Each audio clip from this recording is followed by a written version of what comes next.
guys, what's up and welcome back to my channel. This is the fourth time I sit down and try to film today and it's not working. My depression just keeps getting in the way and halfway through the video I just lose all motivation. What is wrong with me?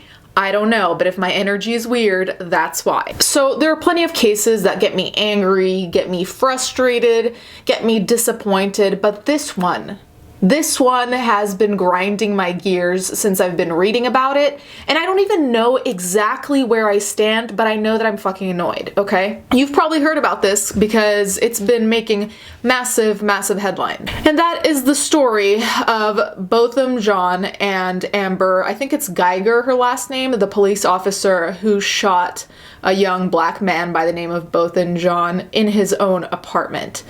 The more I read about it, the more it's unbelievable to me, the circumstances under which this supposedly happened, because of course, there's only one person alive to tell the story at this point. So what we're gonna do is read a timeline of what happened and we can come to our own conclusions. Amber Geiger placed her key in the door apartment number 1478 at the Southside Flats apartment complex in Dallas. She set off a chain of events that cost an innocent man his life and ended her career as a police officer. A little more than a year after Geiger, 31, fatally shot Botham Jean when she mistook his apartment for her own apartment one floor below, prosecutors are asking a Texas jury to convict her of murder. But defense attorneys have countered that Geiger made a tragic and quote-unquote reasonable mistake, believing she'd interrupted an intruder in her own home and using lethal force to defend herself. I know we're really early in, but I don't really think going to the wrong floor of an apartment building is a reasonable mistake. I've lived in multiple apartment buildings in my life. I don't think that's ever happened to me to forget that I live on floor 2, for example, and go up to floor 3. I know that's just my anecdotal personal experience. You guys can let me know if you think that's a reasonable thing that happens to everyone every so often, but I've never heard of that happening to anyone. I'm just saying that in and of itself to me is strange. Had he lived, John would have celebrated his 28th birthday on Sunday. Geiger was convicted of murder on Tuesday. Here's a timeline of events that led to the days of protests in the street of Dallas and calls for justice from John's loved ones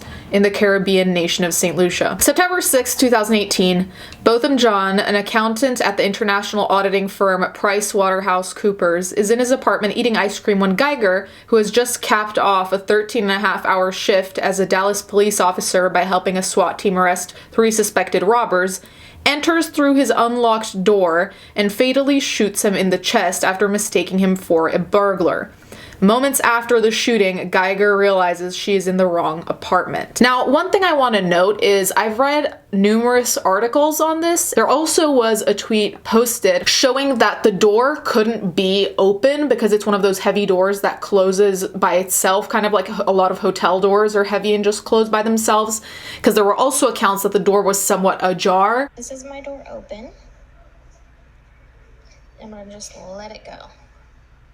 It has a stick, it closes and slams on its own. Crazy. The status of the door is important because I feel like that would be essentially the first tell, aside from the number next to a door, since it usually says what unit number it is. The next tell would be if your key doesn't fit in the door, my first thought would be like, is this the right door, right? So that also, to me, is suspicious. It's suspicious that there was no moment of pause between any of these things.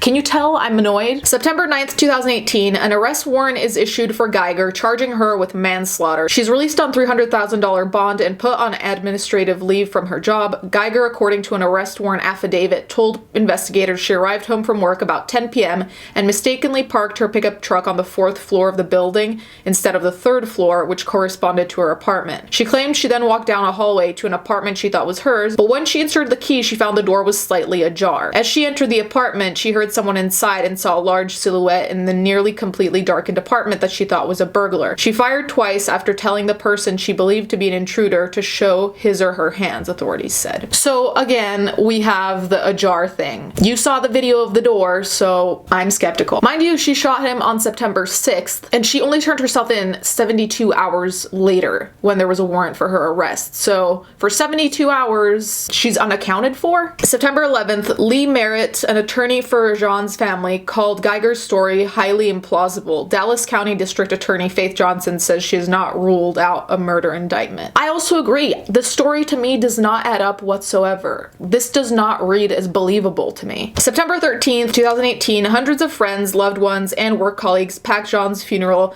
at the Greenville Avenue Church of Christ in the Dallas suburb of Richardson. Several busloads of students and former classmates of Jean from Harding University, a Christian liberal arts college in Arkansas, where Jean graduated in 2016, also attend the service. The sound of gunshots did not have the resonance to be heard on our small island, but their impact was of nuclear proportions, Jean's uncle Ignatius Jean, who traveled from St. Lucia, tells mourners. A nuke has been unleashed on our family by someone charged to protect and serve. September 24th, Dallas Police Chief Renee Hall announces Geiger has been fired. Hall says her decision to terminate Geiger was made after an internal affairs investigation concluded that Geiger engaged in adverse conduct when she fatally shot Jean. November 30th, a Dallas County grand jury indicts Geiger on one count of murder. I truly believe that she inflicted tremendous evil on my son. He didn't deserve it, Jean's mother, Allison Jean, tells reporters. He felt safe in that apartment and he was violated. Geiger pleads not guilty. Not guilty. How?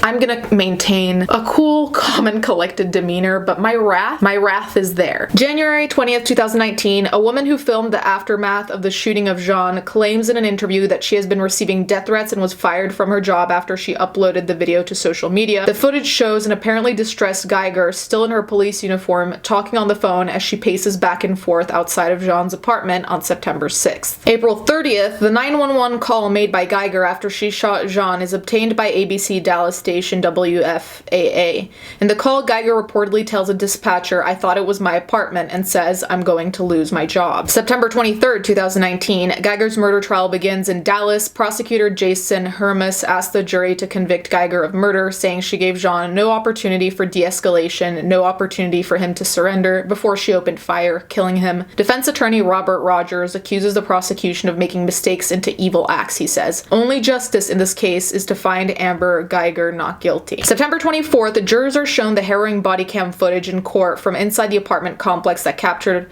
arriving officers' confusion after the shooting. Geiger seen directing officers to Jean's apartment, telling them, "I thought it was my apartment, I thought it was my apartment." At one point in the video, officers on the scene could be seen taking turns desperately trying to revive Jean as he laid unconscious on the living room floor. September 25th, Texas Ranger David Armstrong, lead homicide investigator on the high-profile case, testified without the jury in the courtroom, saying that based on the investigation, he doesn't believe Geiger committed a crime when she shot Jean and that it was quote-unquote reasonable for her to perceive him as a deadly threat. Judge Kemp refuses to allow Armstrong to state his opinions in front of the jury. No. Absolutely not. No. This makes absolutely no fucking sense. How could she be not guilty? It wasn't her apartment and she shot him seemingly without waiting a second because apparently, according to her anyway, she said, "Show your hands." But if the room was dark, well, she wouldn't even be able to see, right? Because they said the room was dark, so let's just keep going. September 26th, Geiger testifies in her own defense, telling the jury of the moment she came face to face with Jean after opening the wrong apartment door. "I was scared to death," she testifies, adding that her heart rate just skyrocketed. Overcome with emotion, Geiger breaks down several times on the witness stand, telling the jury, "I'm so sorry. I never wanted to take an innocent person's life," she adds. "I wish he was the one with the gun that killed me." September 30th, jury begins deliberations. October 1st, jury convicts Geiger of murder. October 2nd, Geiger is sentenced to 10 years in prison for the killing of Jean. Prosecutors had recommended 28 years, the age Jean would have turned this year.